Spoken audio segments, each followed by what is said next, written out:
Howdy, my name is Jonathan Dooling, and my team members consist of Alfred Carroll and Peter Daniels. We are undergraduate Team 2 for Mean 442 300 Summer 2020, and we are presenting the Tool-in-One Toolbox. Our project began with the idea of a versatile twist on the standard toolbox. This design allows for a toolbox to sit in the bed of a truck while transporting it from point A to point B, as well as act as a stationary multi-height work area upon reaching your destination. As seen in the picture on the top part of the assembly resembles a standard toolbox with 4 drawers of 2 different sizes, allowing for organized storage. The rest of the toolbox is accessed via the lid, allowing for storage of larger tools such as drills or drivers.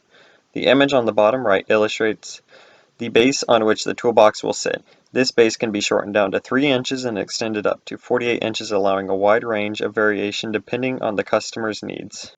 The critical components of our design were the main toolbox body, top left, the long short drawers, top right, the scissor lift table and base, bottom left, and the scissor lift arms, bottom right. Our design's intended motion is shown in the video.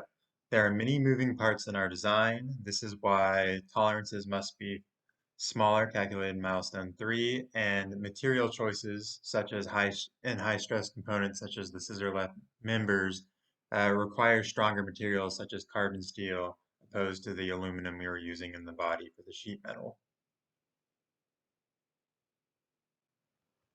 The original idea consisted of a toolbox that transformed into a mobile workbench that allowed for easy organization and fabrication at the same place. Uh, in order to increase marketability, it was transformed to the mobile version we ended up going with. The main driving requirements were to ensure it fits in the truck bed and being able to move fairly easily. Um, the engineering requirements for all dimensions were gained through researching similar products as well as looking at average dimensions of truck beds. All of the requirements were met except for the maximum mass.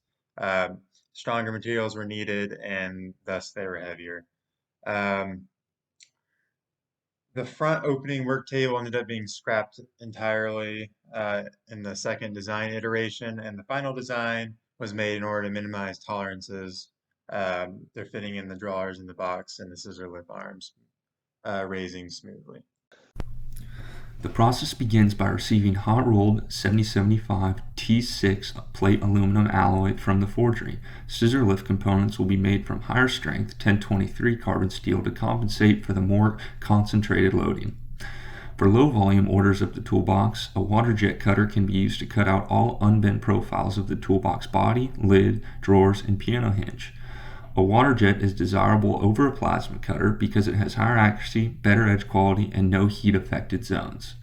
For higher volume, small sheet metal components such as the drawer and lid can be fabricated using a stamping machine. After cutting, a bend brake machine similar to the one shown in the bottom left image can be used for sequential bending of the parts.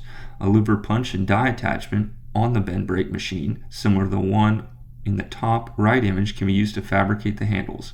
A hemming machine can be used to round the edge of the piano hinge bracket so the rotating hinge pin can be installed. TIG welding, shown in the upper left image, was chosen to weld the aluminum box as a result of the small welds necessary on the thin profile of the aluminum sheet metal. Lastly, the drawer hinges will be installed using M4 screws with the respective washers.